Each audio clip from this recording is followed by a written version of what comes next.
High বন্ধুরা, আমাদের Raypara union দোয়ার থানা চকের সাইডটা এত জল হয়েছে এই কদিন বৃষ্টিতে, আর একটা কালপাট আটকে যাওয়ার কারণে এক সাইড আর আরেক সাইড প্রায় 1.5 হাত পানিতে বেশ কম ছিল।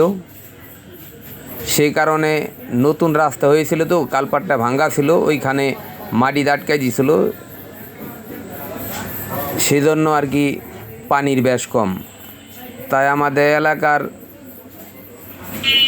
ছেলেপেলেরা আছে, আমরা সবাই মিলে আমাদের ভাগ্নে রুবেল, তার বোনের জামাই বা আমরা সবাই মিলে সেই কাজটা সম্পন্ন করলাম।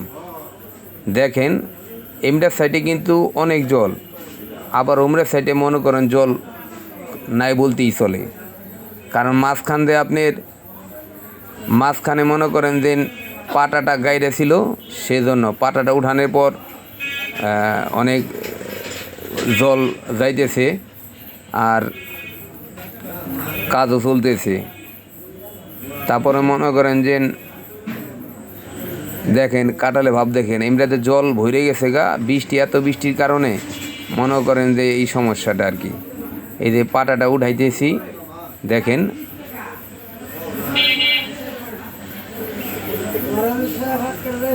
হ্যাঁ, এই যে এখন পাটাটা উঠাবো।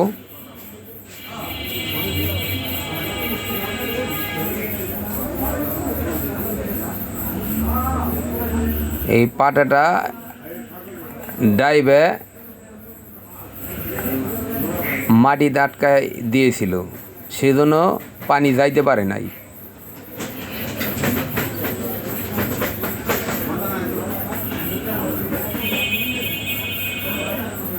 হ্যাঁ, কাজ চলতেছে। সেই কাজের মেন উদ্যোক্তা ছিল আমাদের ভাগ্নে রুবেল, আর পাশাপাশি আমরা একটু সহযোগিতা করেছি। দেখেন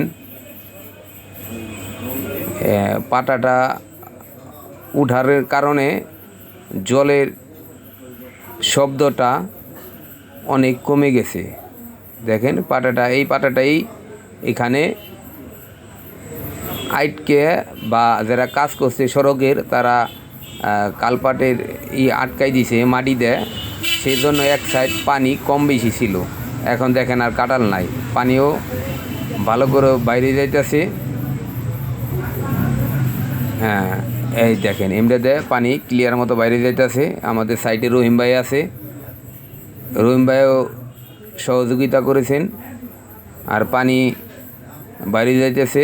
এই দেখেন, হ্যাঁ দেখছেন কাটাল অনেক কমে গেছে। এলাকার মানুষজন মিলে, সবাই মিলে আমরা এই কাজটা সম্পন্ন করলাম, আর এই ফিনিশিংটা কাজটা সম্পন্ন হয়ে গেছে। দেখেন এখন পানি স্রোত নাই, দুনো সাইড সমান। কয়েকদিন আমরা অনেক দুর্ভোগে ভুগেছিলাম এই কারণে, কারণ বাড়িঘর কিছু